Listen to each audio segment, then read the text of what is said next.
All right, go Pack Go. This is the video to find the winner of my Aaron Jones 11 by 14 pick one. So we'll check the time, March 22nd at 3 p.m. We're going to go over to the raffle and type live.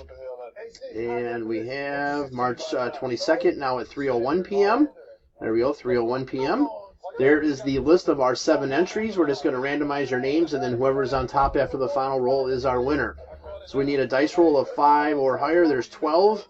All right, 12 times. Here we go. 1, 2, 3, 4, 5, 6, 7, 8, 9, 10, 11. Last and final. Here we go. Good luck. It is Pam. Spot 3 is your winner.